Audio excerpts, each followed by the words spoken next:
Hello everyone, welcome to Law of Assumption Coaching. Thank you so much for coming back here again and I hope you guys are doing awesome. Alright, so जैसा मैंने कहा था कि एक question बहुत ही insightful question था, आज हम उसको कवर करेंगे। तो ये क्वेश्चन पूछा था अहर्ना जी ने। तो इनका क्वेश्चन ये था कि how our subconscious mind influence our reality, can you explain it scientifically and how and in which way our mind can manipulate our physical reality.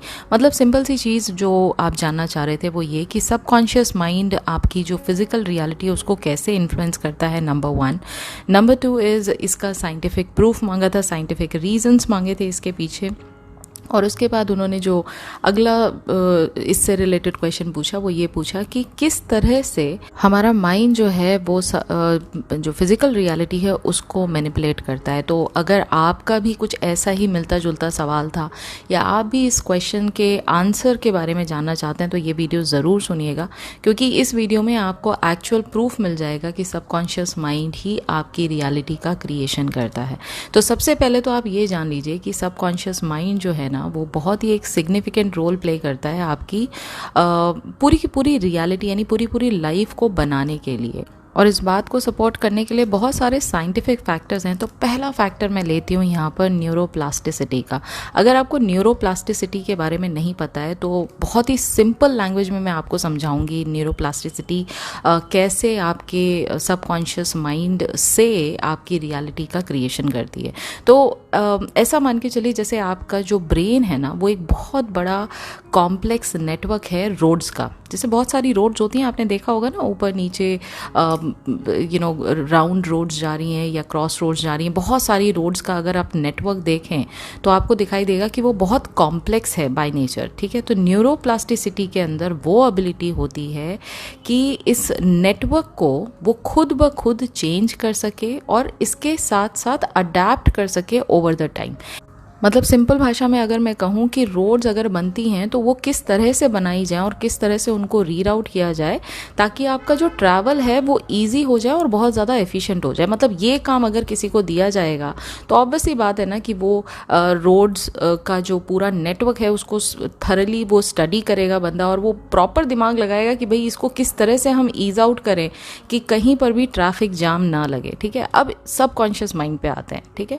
अब सबकॉन्शियस माइंड एक तरह का ऑटो पायलट पार्ट है आपके brain का, जिसका मतलब क्या है, जिसका मतलब ये है कि एक तरह का ऐसा रोल प्ले करता है जिसके अंदर सब कुछ ऑटो मोड में चलता है। अब ये ऑटो मोड में कैसे चलता है, ये सबसे पहले आपके यूज करता है पास्ट एक्सपीरियंसेस या फिर आपके जो खुद के बार बार सोचे गए जो थॉट से जनरेट हुए बिलीव्स हैं ये उनको इस्तेमाल करता है और आपके बार बार फील किए हुए जो इमोशंस हैं, यानी किसी किसी बात से या किसी किसी पर्सन से आपने देखा होगा बहुत ज़्यादा इमोशनली कनेक्टेड होते हैं। यानी उसको अगर कुछ हो जाए या उस पर्सन की आंख में आंसू नहीं देख पाएंगे आप, उसने कुछ कह दिया तो आप बहुत जल्दी इमोशनल हो जाते हैं कहीं ना कहीं। मतलब एक एग्जाम्पल है ये, ऐसे किसी दूसरे तरह का आप इमोशन देख सकते हैं। यानी गुस्से का इमोशन है, कोई एक पर्सन आपको बहुत ज़्यादा गुस्सा दिलाता है, कहीं ना कहीं वो इनबिल्ट आपने उस सबकॉन्शियस माइंड को वो मैसेज दिया है कि ये पर्सन से अगर कोई बात आई है तो एकदम से आपका जो इमोशन होता है वो टर्न अराउंड हो जाता है, वो चेंज हो जाता है।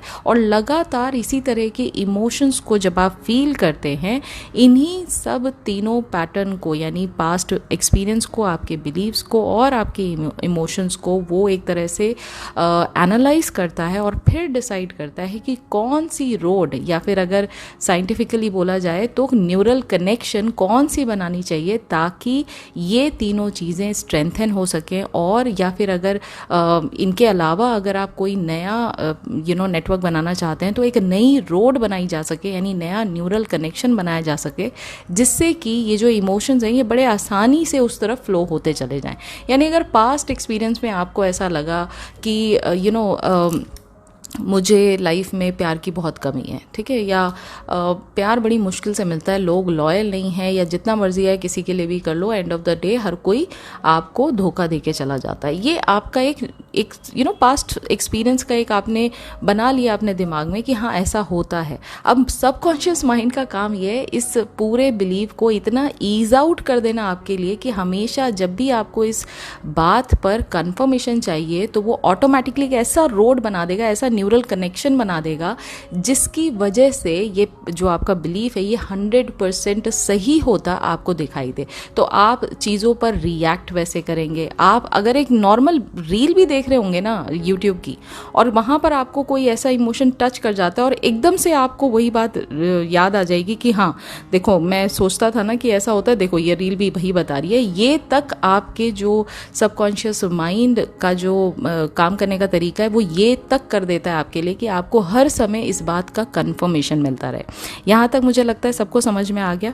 तो अगर आपका कोई पुराना बैड एक्सपीरियंस है किसी के साथ, किसी चीज़ के साथ, या कोई सिचुएशन के साथ, किसी पर्सन के साथ, तो आपका ब्रेन क्या करता है, आपका ब्रेन एक तरह का पाथवे रिलेट कर देता है जिससे आपको वो नेगेटिव फीलिंग, चाहे वो फियर की फीलिंग हो, चाहे वो अवॉइडेंस की फीलिंग हो, चाहे वो एंगर की फीलिंग हो, या अगर मैं पॉजिटिव तरीके की बात करूं, बहुत सारे लोग बचपन से मानते हैं कि वो बहुत लकी हैं, तो वो कहीं ना कहीं वही पैटर्न आपके दिमाग में बना देगा, वही न्यूरल कनेक्शन बना देगा जो बार बार इस बात को बिलीव करने पे आपको मजबूर कर दे कि हाँ ये बात सत्य है, ये सच है, क्योंकि आपने उस बात को गहराई में अपने सबकॉन्शियस माइंड के अंदर डाल दिया है। उसको एक तरह का एक फॉर्मूला दे दिया है कि हाँ जब भी ये फॉर्मूला लगे तो इसका रिजल्ट यही आना चाहिए, आपने उस चीज़ को ये दिया है।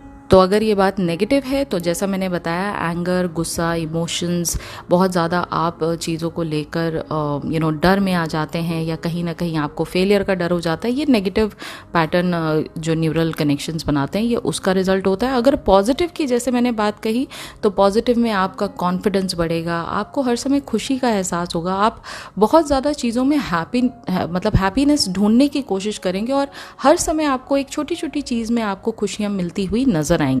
तो यस, आपका जो सबकॉन्शियस माइंड है वो इन्फ्लुएंस करता है न्यूरोप्लास्टिसिटी को, और उसके साथ साथ आपके जो थॉट्स हैं उनको शेप करना, आपका जो बिहेवियर है, क्योंकि थॉट्स ऐसे हैं तो बिहेवियर ऑटोमेटिकली बंदे का चेंज हो जाता है। परसेप्शन चेंज कर देना, लाइफ के प्रति आपका जो परसेप्शन है उसको चेंज कर देना, आपके पुराने बिलीफ सिस्टम से, आपके पास्ट एक्सपीरियंस से और आपके इमोशन से ये न्यूरोप्लास्टिसिटी जो है वो चलती है। सबकॉन्शियस माइंड इसको इन्फ्लुएंस करता है, एंड अकॉर्डिंगली आपकी जो 3D रियलिटी है उसका क्रिएशन होता है। देखिए 3D रियलिटी में अगर सामने कोई सिचुएशन है, ठीक है, उसमें 20% लक का काम हो सकता है, लेकिन 80% काम जो होता है वो आप उस सिचुएशन में किस तरह से बिहेव कर रहे हैं, किस तरह से आप उस सिचुएशन पर रिएक्ट करते हैं, उससे रियलिटी का क्रिएशन होता है। अब अगर कोई एक इंसान है वो बहुत ही ज़्यादा उसको ज़िंदगी भर प्यार मिला है, वो बहुत ज़्यादा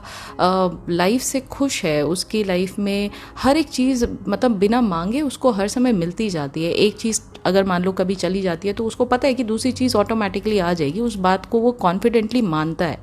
आप कभी भी देख लेना, अगर कभी उस पर्सन का ब्रेकअप होता है ना, उसको कभी किसी चीज़ का दुख नहीं होगा, क्योंकि उसको पता है एक पर्सन गया है ना तो दूसरा पर्सन मेरी लाइफ में जो मेरी कदर करने वाला होगा ना वो आ जाए। वो कभी आपको इनसिक्योर नहीं दिखेगा, वो कभी आपको ऐसा डिप्रेस्ड नहीं दिखेगा कि मेरी लाइफ में इतना बड़ा हादसा हो गया, या मेरी लाइफ से मैंने जिसको इतना चाहा वो बंदा मुझे छोड़ के चला गया, या वो लड़की मुझे छोड़ के चली गई। उसके अंदर कभी भी ऐसी चीज़ आपको दिखाई नहीं देगी। वो थोड़ी देर के लिए एक छोटा सा झटका ज़रूर लग सकता है उसको, लेकिन उसको पता है कि हाँ हाँ भाई हो गया, कौन सी बड़ी बात है, उसको मैं समझ में नहीं आया। वो इस तरह की बातें अपने आप के साथ करते हैं और वो आगे बढ़ जाते हैं बड़ी जल्दी। ऑन द कॉन्ट्ररी, जो बंदा इनसिक्योर है, जिसको कभी बचपन से प्यार नहीं मिला है और उसको ये लगता है कि बड़ी मुश्किल से लाइफ में ना रियल लव जो होता है वो मिलता है, और कहीं ना कहीं अगर वो रियल लव आपको मिल जाता है तो आपको पूरी जान लगा देनी चाहिए उसी पर्सन का हाथ पकड़ने के लिए। और बहुत सारी उसके अंदर ये इनसिक्योरिटी बैठी हुई है कि मैं तो इतना अच्छा हूँ ही नहीं, मेरे को कौन प्यार करेगा यार, अगर कोई करेगा भी तो वो लाइफ लॉन्ग मेरे लिए कमिटमेंट करके बैठ जाए, ऐसा हो ही नहीं सकता है। तो वो कितनी सारी अननेसेसरी चीज़ों पे वो दबते हैं सामने वाले से। Even if they are in toxic relationship they are okay with that because they can not leave the person, क्योंकि कहीं ना कहीं वो उनके इंटरनल फियर को दर्शाता है। उनको ये लगता है कि अगर ये चला गया तो हमारी लाइफ में कोई नहीं आएगा, हमें कोई प्यार करने वाला नहीं आएगा, and that is how you are reacting to this situation.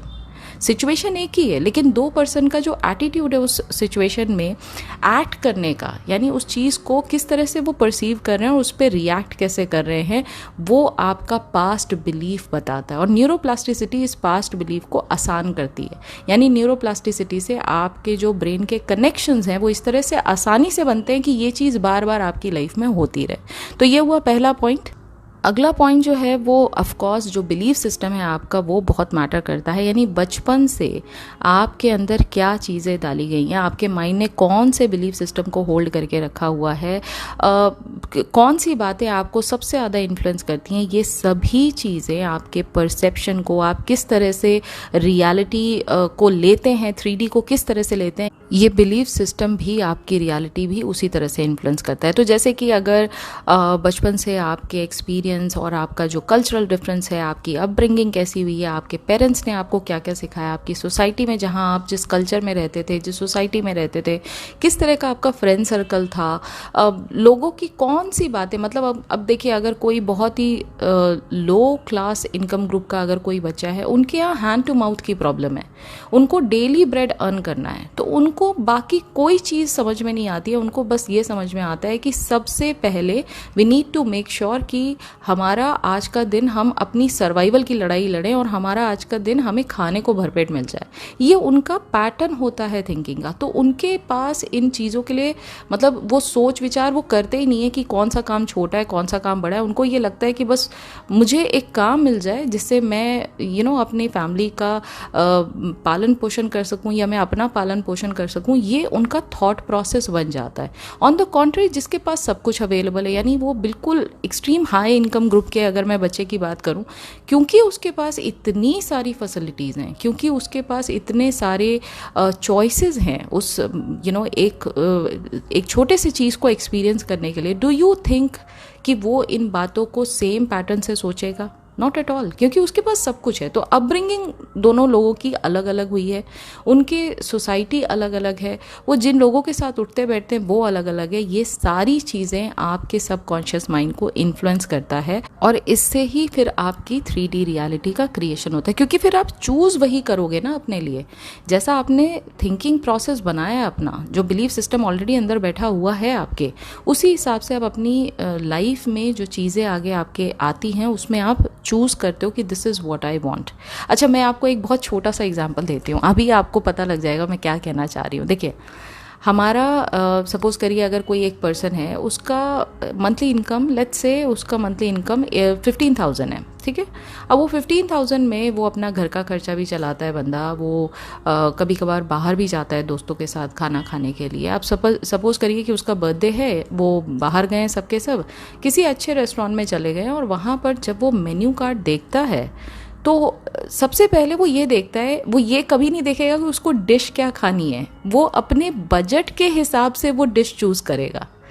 Are you understanding? ये बात कितने लोग इस चीज़ से रिलेट कर पा रहे हैं मुझे लिख के ज़रूर बताइएगा कमेंट में, क्योंकि कितने बार ऐसा होता है कि हम मेन्यू में जो हमें चाहिए हम वो नहीं देखते हैं, हम बजट के हिसाब से चीज़ों को देख रहे होते हैं, क्योंकि उस समय हमारा स्टेट ऑफ माइंड जो है वो ये है कि नहीं यार, जो पैसा है उसको थोड़ा सा सेव भी करके चलना है, सारा पैसा यहाँ नहीं उड़ा देना है। तो ये थिंकिंग प्रोसेस ही हुआ ना कि आपको अपने आने वाले फ्यूचर को इनसिक्योर आप देख रहे हो, आपको नहीं पता है आने वाले फ्यूचर में अभी आपके पास क्या है। आपको बचपन से ही सिखाया गया है कि जो आपके पास आता है उसमें से पैसा जो है वो जोड़ना सीखो, उसको स्प्लर्ज मत करो एकदम से किसी भी जगह पे, और उसकी वजह से आप इन चीज़ों का चॉइस जो है वो अपने हाथ में इस तरह से करते हो। तो हो गया ना, पर्सनालिटी में चेंज हो गया, चॉइसेस में चेंजेस आ गए, आपकी रियलिटी का क्रिएशन उस तरह से हो गया। आप देखो किस तरह से ये डे टू डे चीज़ों के अंदर आप देखोगे कि आप लाइफ की जो जो चॉइसेस है वो इस तरह से बनाते हो, क्योंकि आपका थिंकिंग पैटर्न वैसा है, क्योंकि आपका बिलीफ सिस्टम वैसा है,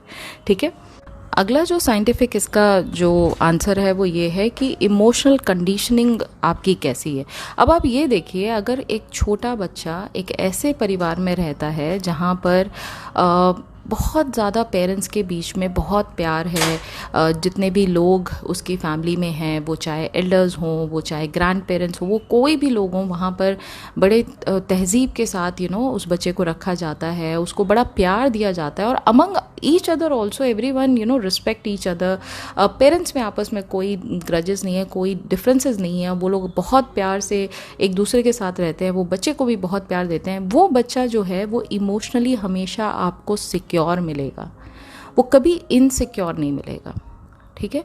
ऑन द कॉन्ट्ररी, अगर किसी घर में अगर पेरेंट्स के बीच में बहुत ज़्यादा डिफरेंस है, उनके बीच में हमेशा आए दिन एक दूसरे के साथ लड़ाइयाँ होती रहती हैं, और बच्चा इस चीज़ को नोटिस कर रहा है, उसने कभी पेरेंट्स के बीच में वो प्यार महसूस ही नहीं किया, ठीक है। उन बच्चों के साथ आप जब देखो, आप कभी भी देख लेना, वो बच्चे जब बड़े होते हैं तो उनको रिलेशनशिप्स में हमेशा प्रॉब्लम आती है, क्योंकि उनकी लाइफ में वो इनसिक्योर शुरू से रहे हैं। उनको नहीं पता कि एक सिक्योर रिलेशनशिप क्या होता है। मतलब पेरेंट्स का एक बच्चा है, इससे ज़्यादा सिक्योर रिलेशनशिप और क्या हो सकता है।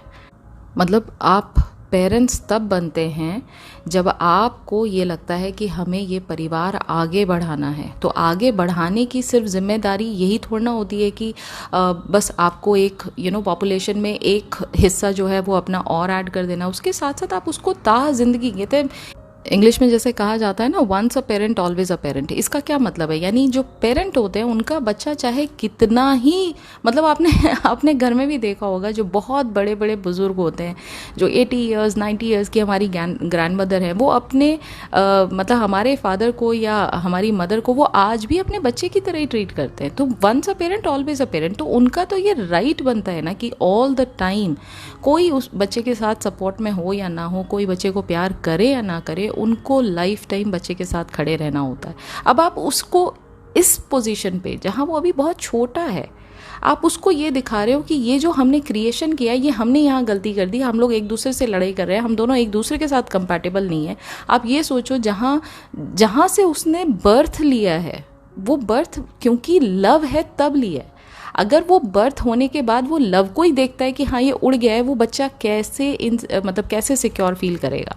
उसको लाइफ टाइम लव की कमी लगेगी, उसको हमेशा लगेगा कि मेरे साथ कभी भी कोई इंसान लाइफ टाइम खड़ा नहीं हो सकता, क्योंकि मैंने देखा है लोग शादी के बाद इस तरह के काम करते हैं। उसके अंदर वो इतना ज़्यादा डीप इम्पैक्ट उस पूरे के पूरे सिचुएशन में उसके साथ हुआ है, और वो चीज़ उसके सब कॉन्शियस माइंड में बैठ गया है। तो उसका इमोशनल कंडीशनिंग जो है इस तरह की हो गई है। अब इमोशनल कंडीशनिंग की वजह से जो भी आपके पास्ट इमोशनल एक्सपीरियंस आपके साथ हुए हैं, उसी की वजह से आपके जो रिस्पॉन्सेज होते हैं, जैसे मैंने अभी पिछले पॉइंट में अभी आपको एग्जांपल दिया था, आप उसी के हिसाब से सिमिलर काइंड ऑफ सिचुएशन में जो भी आपके फ्यूचर में आएगी, उस तरह से ही आप चीज़ों पर रिएक्ट करेंगे, ठीक है। और इसका नतीजा ये होता है कि फिर वही जो लाइफ की जो चॉइसेस हैं वो आपने चूज़ कर लिया कि मेरे लिए ये है। इनफैक्ट कभी आपने, बहुत ही सिंपल अगर मैं एग्जांपल दूं, कि कभी किसी छोटे से बच्चे को ना एक इनकाउंटर हो जाता है उसका डॉग के साथ, ठीक है। अब वो बेचारा उस समय सहमा डरा हुआ बच्चा, मतलब उसको डॉग ने काटने की कोशिश किया, वो पूरी ज़िंदगी अब वो डॉग से डर के रहेगा, क्योंकि उसके माइंड में ये बिलीव हो गया कि this is a dangerous animal, right. उसके मन से वो दिमाग से निकलेगा ही नहीं, राइट, क्योंकि उसका इमोशनल जो ट्रॉमा से वो गुजरा है ना उस दौरान, वो डीप इम्पैक्ट हो गया है उसके सबकॉन्शियस माइंड में, और उससे ही आपकी 3D रियलिटी का क्रिएशन होता है, राइट। अगला पॉइंट है आपका अटेंशन। आप किन चीज़ों पे अटेंटिव रहते हो और उसके हिसाब से आपका लाइफ का परसेप्शन, ये बहुत मैटर करता है। तो जो आपका सबकॉन्शियस माइंड है वो हमेशा फिल्टर करता रहता है।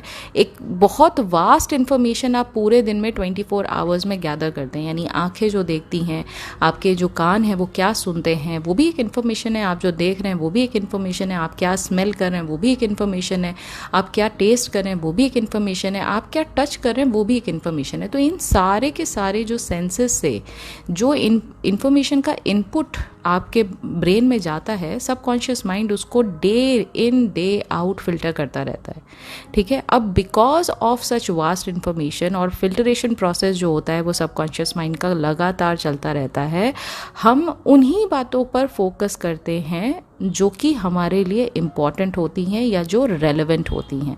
ये सिलेक्शन जो होता है ना, ये सिलेक्शन करने के बाद इन चीज़ों पे अटेंशन देना, ये अपने आप में आपकी रियलिटी का क्रिएशन कराता है। मैं एक एग्जांपल देती हूँ। सपोजिटली किसी को ना बहुत अच्छे अच्छे कपड़े पहनने का बहुत शौक है, यानी the girl is very fashionable in nature and she likes to wear the trendy clothes and this kind of stuff. आप कभी भी देखना, वो सब लोग मार्केट में चल रहे होंगे but that person's eyes are always on noticing कि दुनिया ने क्या पहना हुआ है, कौन किस तरह से क्या पहन के चल रहा है, किस बंदे ने क्या चीज़ पहन के कैसे कैरी किया है, कितने इंचेस की हील पहनी है। मतलब वो माइंड ऑटोमेटिकली उस तरफ चलता चला जाएगा। ऑन द कॉन्ट्ररी एक दूसरा एग्जांपल ले लेते हैं, someone who is a foodie, right. कई बार आपने देखा होगा लोगों को जब वो कार ड्राइव करते हैं उनको एक एक जगह का, मतलब बहुत छोटे छोटे कॉर्नर स्टॉल्स का भी पता होता है। और ये बात मतलब मेरे जैसे इंसान को बड़ी सरप्राइजिंग लगती है कि इस रोड पे मैं भी तो आती जाती थी, मतलब मुझे तो कभी पता नहीं चला। But someone who is a foodie they will notice each and everything कि कहाँ पर क्या मिलता है, अच्छा यहाँ पर ये चीज़ मिलती है, यहाँ पर ये चीज़ मिलती है। such people only give importance to such pieces of information जो उनके साथ डे टू डे लाइफ में हो रहा होता है। तो फिल्टरेशन हुआ ना। अब आपने कोई चीज़ नोटिस किया, अगर आपके रास्ते में आ रही है तो कभी आप, क्योंकि आप फूडी हो तो आप एक दिन जाओगे ज़रूर वहाँ पर खाने के लिए, आप जाओगे वहाँ खर्चा करोगे, फिर कभी कभी अगर वो चीज़ अच्छी मिल गई आपको फिर दोबारा जाओगे, और फिर वो एक तरह का आपका पैटर्न बन जाएगा कि this is what I like. आपने रियलिटी का क्रिएशन किया या नहीं किया, फिर उस रियलिटी क्रिएशन में आप बहुत सारी मेमोरीज क्रिएट करोगे, अपने दोस्तों को लेके जाओगे, अपने लव्ड वंस को लेकर जाओगे वहाँ पे, और फिर वो आपका एक स्पेशल प्लेस बन जाता है कि हाँ, हम लोग जब भी कोई ओकेजन होता है ना, हम लोग को चाट खाने का बड़ा शौक है, तो हम वहाँ जाते हैं और हम वहाँ पर ये चाट जो पर्टिकुलर जगह पे जो अच्छी चीज़ मिलती है हम वहाँ जाके खाते हैं, हम पूरी फैमिली के साथ वहाँ सेलिब्रेट करने जाते हैं, मेमोरीज क्रिएट हुई। ऐसे ऐसे आपकी रियलिटी का क्रिएशन होता है। Are you getting this point? मतलब हम कितनी छोटी छोटी चीज़ों से जुड़े हुए हैं और हमें खुद पता नहीं चलता है। हमारे डे टू डे लाइफ में every second we are making choices, and क्योंकि हम हर सेकेंड कोई ना कोई चॉइस जो है वो बना रहे होते हैं, उससे ही हमारी रियलिटी का क्रिएशन होता है, ये हमें पता नहीं चलता है। तो आई थिंक ये एक बहुत ही आहा मोमेंट होगा बहुत सारे लोगों के लिए। तो अगर है तो प्लीज़ मुझे कमेंट बॉक्स में लिखकर ज़रूर बताइएगा कि yes, this gave you an aha moment and this actually opened your eyes कि हाँ, इससे ये because of such small small things आपकी लाइफ में आप जो चॉइसेस बनाते हैं उससे रियलिटी का क्रिएशन होता है। अगला जो इम्पॉर्टेंट पॉइंट है वो है आपकी एक्सपेक्टेशन आपके अपने आप के साथ, आपकी लाइफ के साथ कैसी है, वो भी आपकी रियलिटी का क्रिएशन करता है। फॉर एग्जांपल मैं बहुत सिंपल एग्जांपल दूंगी यहाँ पर आपको। जैसे सपोज करिए कि आप ना टेस्ट देने के लिए जा रहे हो, ठीक है, बट आप ऑलरेडी कन्विंस्ड हो कि आप ना फेल हो जाओगे। उसके बहुत सारे रीजंस हो सकते हैं, आपने ठीक से पढ़ाई नहीं किया, या ये सब्जेक्ट से आपको बहुत डर लगता है, या आपको सब्जेक्ट अच्छे से समझ में नहीं आता। There are so many different reason जिसकी वजह से आपको लगता है कि आप पक्का फेल हो जाओगे। अब आपका जो सबकॉन्शियस माइंड है, ठीक है, जो कि ऑटो पायलट पे हमेशा चलता है, वो इस बिलीफ को पिक करता है, क्योंकि यही चीज़ आपके दिमाग में बार बार बैठी हुई है, आप इसी चीज़ को रिपीट कर रहे हो, आपका डर वही चीज़, आपके इमोशंस वही चीज़ का डर जो है वो बार बार रिपीट कर रहा है। आपके माइंड में जैसे बुक उठा के देखते हो या जैसे आप इस थॉट के बारे में सोचते हो, आपको कुछ कुछ अंदर से नर्वसनेस फील होने लग जाती है। ये ऑल जितने भी पैटर्न्स हैं आपकी बॉडी में जो हो रहे हैं, आपके माइंड में जो हो रहे हैं, इन चीज़ों को आपका सबकॉन्शियस माइंड पिक करता है। Now without you even realising it, your actions might change. You might not study as hard or pay attention in class because deep down you think there is no point. जैसे for example बहुत सारे बच्चों का खासकर engineering में मैंने ये देखा है, क्योंकि मेरा खुद का जो यंगर ब्रदर है वो इंजीनियर था। तो फर्स्ट ईयर जब, और वो साइंस स्ट्रीम से पढ़ा हुआ था, and he was very good at science and maths, everything was fine. But the moment he entered into college, the first year was very difficult for him, और ख़ासकर उसमें वो ईडी, एक इंजीनियरिंग ड्राइंग होता है, एक सब्जेक्ट होता है, he was so afraid of that subject कि मतलब उसको लगता था कि पता नहीं मैं कैसे क्लियर कर पाऊँगा, ये होगा भी या नहीं होगा। एंड सबसे कम मार्क्स उसके उसी सब्जेक्ट में आए। जब इतना पढ़ता था वो, इतना ज़्यादा स्टडी करता था, बट स्टिल उसके मार्क्स सबसे ज़्यादा उसी सब्जेक्ट में कम आए। वाई? क्योंकि डीप डाउन उसके मन में ये चीज़ पहले से बैठी हुई थी। हम जैसे कॉलेज में घुसे ना, उसके दिमाग में पहले ही बात डाल दी थी, अरे ये सब्जेक्ट बहुत टफ होता है, इसके तो टीचर भी ख़राब हैं, इसकी तो बुक समझ में नहीं आती है। And this is what he has actually imbibed in her mind. उसने ये बात को ना अपने दिमाग में बैठा लिया था कि ये सब्जेक्ट क्लियर हो जाए, ये बहुत बड़ी बात हो जाएगी उसके लिए। दिन रात उसके लिए पढ़ाई भी किया, सब कुछ किया, बट सबसे कम मार्क्स उसके उसी सब्जेक्ट में आए थे। सो क्या मतलब हुआ इसका मतलब ये हुआ, आपने जो एक्सपेक्टेशन अपने आप के साथ बना लिया ना कि हाँ this is what is going to happen, अब उसके लिए आप चाहे जो मर्जी आए वो कर लो। आपको पता है एंड ऑफ द रिजल्ट जो है, वो एक्सपेक्टेशन जो मेरी है वो यही होने वाला है। यही सबकॉन्शियस माइंड कंफर्म करता है। ओके, यही बात वो कंफर्म करेगा। तो अल्टीमेटली चाहे आपने प्रिपेयर किया है अच्छे से, चाहे नहीं किया है, चाहे आपने मतलब टेस्ट जो है वो अच्छे से दिया है या नहीं दिया, लेकिन क्योंकि आपका ओरिजिनल बिलीफ कैसा है कि you are going to get failed, तो 100% यही बात को जो सबकॉन्शियस माइंड है वो कंफर्म करने में लग जाता है कि क्योंकि आपने ये बात को इतनी बार रिपीट किया, ये एक्सपेक्टेशन है ना आपकी, बस यही बात को मेरे को लेकर आना है। इससे आपकी रियलिटी का क्रिएशन होता है। आपका एक बिलीफ देखिए कहाँ तक लेकर गया आपको। जो भी आपकी सेल्फ फुलफिलिंग प्रोफेसीज होती हैं ना, ये शो करती हैं कि आपका सबकॉन्शियस माइंड का जो बिलीफ है वो किस तरह से आपके एक्शंस को इफ़ेक्ट करेगा, किस तरह से वो एक्शन से आपके आउटकम पर असर आएगा, और किस तरह से ये आउटकम से आपकी रियलिटी का क्रिएशन होगा, जो कि हमें खुद को पता नहीं चलता है कि यहाँ तक कैसे हो गया। हम जब आखिर में जो रिजल्ट आता है ना, हम उसको देखते हैं और फिर कहते हैं अरे ये कैसे हो गया, देखा मुझे तो पहले ही पता था ये चीज़ होने वाली है, और मुझे लगता ही था कि इसमें मार्क्स कम आएंगे, अब मैं बिल्कुल फेल हो जाऊंगा उसमें। और अंदर ही अंदर आप उस चीज़ को ना रिकन्फर्म करते हो कि हाँ ये बात देखो कितनी सच हो गई। तो ये चीज़ आपको बहुत ही कॉशियस रहना है इस बात के लिए कि आप इंटरनली चीज़ों के बारे में क्या सोचते हैं। ओके, आगे बढ़ते हैं। अब इसके बाद आपके जो रियलिटी क्रिएशन में कैसे चीज़ें इन्फ्लुएंस होती हैं सबकॉन्शियस माइंड से, उस पर बात करेंगे, और वो है आपका इमेजिनेटिव पार्ट। यानी क्या चीज़ें आप लाइफ में इमेजिन करते हैं, क्या चीज़ें आप विजुलाइज करते हैं, उनसे आपकी लाइफ का मैनिफेस्टेशन होता है। तो अगर आप दिन रात किसी डर में जी रहे हैं, ठीक है, किसी डर में जी रहे हैं, वो कोई भी चीज़ हो सकती है जो नेगेटिव हो, जिसको आप ओवरकम नहीं कर पा रहे हैं, तो आप कहीं ना कहीं उस डर को बार बार जीते हैं, कभी इमेजिनेशन से, कभी उस चीज़ को फील करके। चाहे आप जो कुछ भी फील करें, आपके इमेजिनेशन वर्ल्ड में कुछ ना कुछ क्रिएट हो ही रहा होता है उस समय। तो जो भी नेगेटिव इमेजिनेशन आप रात को लेकर सोते हैं, सबकॉन्शियस माइंड को तो देखिए कुछ नेगेटिव और पॉजिटिव में डिफरेंस समझ में आता ही नहीं है उसको।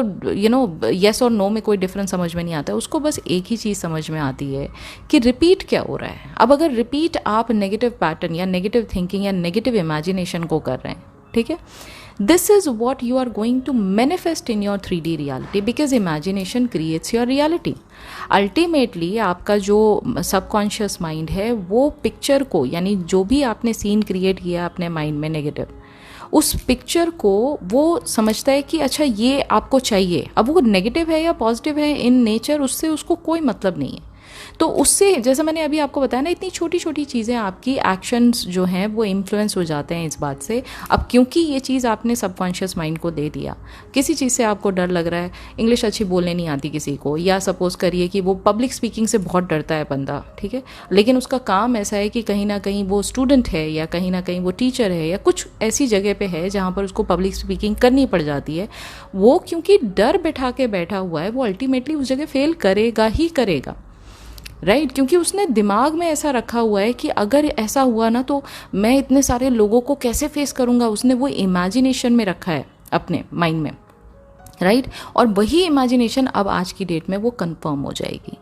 सबकॉन्शियस माइंड हमेशा रेपिटेटिव पैटर्न ऑफ थॉट्स को, रेपिटेटिव पैटर्न ऑफ इमेजेस को और फीलिंग्स को, इनको पकड़ के आपकी 3D रियलिटी का क्रिएशन करता है, आपसे ही करवाता है, आपके ही थ्रू वो चॉइसेस ऐसी लेकर आएगा, आपके ही थ्रू वो एक्शंस आपके ऐसे करवाएगा कि आपको अल्टीमेटली वो बात का कंफर्मेशन मिल जाए जो आपने सबकॉन्शियस माइंड को दिया था। ओके और लास्ट में अगर साइंटिफिकली अगर आप इस बात को और समझना चाहते हैं तो एक प्लेसिबो इफेक्ट होता है जिससे कि आपकी 3D रियलिटी का जो मैनिपुलेशन है वो आप कर सकते हो। अब प्लेसिबो इफेक्ट है क्या, मैं आपको पहले वो समझा देती हूँ। आपको एक एग्जांपल देती हूँ। सपोज करिए कि ना आपको हेडेक है, ठीक है, और किसी ने आपको एक पिल दिया और कहा कि ये आप पिल ले लीजिएगा और इससे आपका हेडेक जो है वो ख़त्म हो जाएगा। अब आप चुपचाप से उस पिल को लेते हो, यानी मेडिसिन लेते हो और चुपचाप से पानी पीते हो और खा लेते हो। आप खुद ही कुछ देर बाद नोटिस करोगे कि हाँ 30-40 मिनट्स के बाद या 1 घंटे के बाद आपको धीरे धीरे उसमें से ना रिलीफ मिलना चालू हो जाएगा। अब आगे से सामने वाला बंदा कहता है हाँ भाई कैसा लग रहा है अभी आपको, आप कहोगे हाँ जी मेरा हेडेक तो बिल्कुल ठीक हो गया, अभी बेटर लग रहा है आपको। आगे से वो बंदा कहता है कि बट मैंने तो तुम्हें सर दर्द की गोली दी नहीं थी। अब आप कहोगे क्या मतलब, तो बोले वो तो शुगर पिल थी, वो तो मेडिसिन थी ही नहीं। तो बोले फिर मेरा हेडेक कैसा ठीक हो गया। हेडेक आपका इसलिए ठीक हुआ क्योंकि आपने ये बिलीव किया कि ये जो मेडिसिन है ना ये मेरे हेडेक को ठीक करने के लिए, आपने ये माइंड को ट्रिक किया कि मैं जो मेडिसिन खा रही हूँ ना इसमें खाते के साथ ही मेरा जो हेडेक है वो इमीडिएटली ठीक हो जाएगा। क्योंकि आप उस पर्सन को ट्रस्ट करते थे कि ये जो आपको देगा ना मेडिसिन ये आपके हेडेक की ही मेडिसिन देगा, इस वजह से आपके माइंड ने उस कमांड को पकड़ा और अपना जो हेडेक था वो धीरे धीरे करके आपका ठीक हो गया। क्योंकि आप ये बात बिलीव करते हो कि जो सामने से आपको मेडिसिन दी गई है ये मेडिसिन आपके हेडेक को ख़त्म करने के लिए दी गई है, आपका ब्रेन इस बात को, इस झूठ को मान लेता है without even investigating whether this pill was for this headache और नॉट। हम डॉक्टर्स के पास जाते हैं ना, अब आज की डेट में तो सब जितने भी डॉक्टर्स हैं वो मेडिसिन का प्रिस्क्रिप्शन लिख देते हैं, जबकि उस मेडिसिन के प्रिस्क्रिप्शन में भी आज की डेट में भी बहुत सारे लोग हैं जिनको ABCD कुछ नहीं पता कि इस मेडिसिन का रिएक्शन क्या है, इस मेडिसिन के अंदर जो सॉल्ट्स हैं उसका इम्पैक्ट क्या है, उसका असर क्या है, वो क्या इफ़ेक्ट देगा आपकी बॉडी पे। ABCD आपको कुछ नहीं पता, बस ये पता है डॉक्टर ने लिखा है 2 गोली सुबह खानी है, 2 गोली शाम को खानी है। आप चुपचाप खाते रहते हो।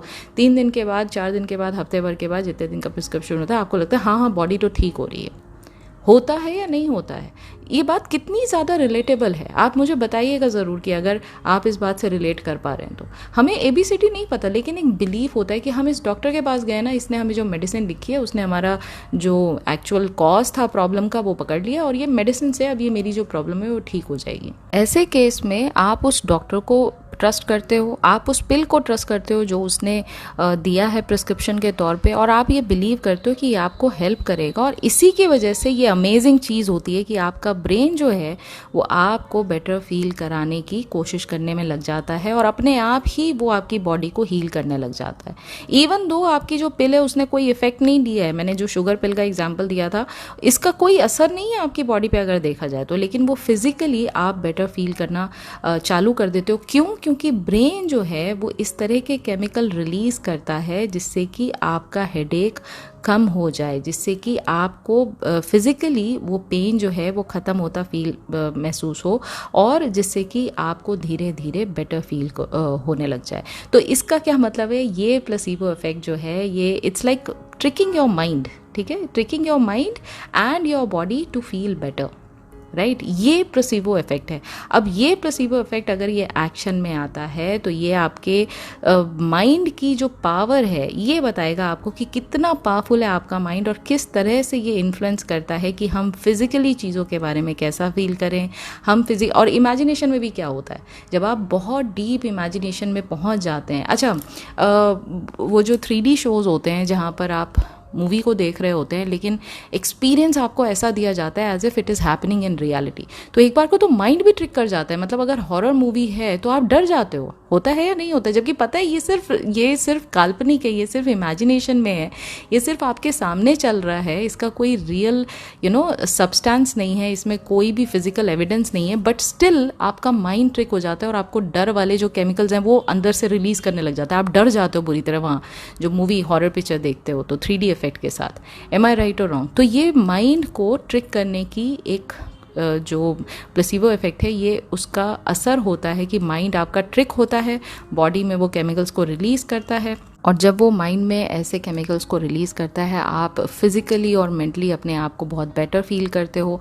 कहीं ना कहीं आपके अंदर वो एहसास होता है कि हाँ I am feeling much better, और इससे ही आपके जो आउटकम्स हैं वो चेंज होते हैं। तो प्लेसिबो इफेक्ट में अगर आप ये रियलिटी मान लेते हो कि हाँ कहीं ना कहीं मे भी हो सकता है किसी को स्क्रिप्टिंग की आदत है, मतलब मैं मैनिफेस्टेशन से इस बात को जोड़ के आपको बता रही हूँ, कहीं स्क्रिप्टिंग की आदत है, वो स्क्रिबल करते रहते हैं कहीं ना कहीं कुछ भी अपने थॉट्स को, राइट? या किसी ने विजुलाइज करने की हैबिट को पकड़ के रखा है कि हाँ भाई जब भी मैं विजुलाइज करता हूँ तो वो चीज़ मेरी रियलिटी में होती है।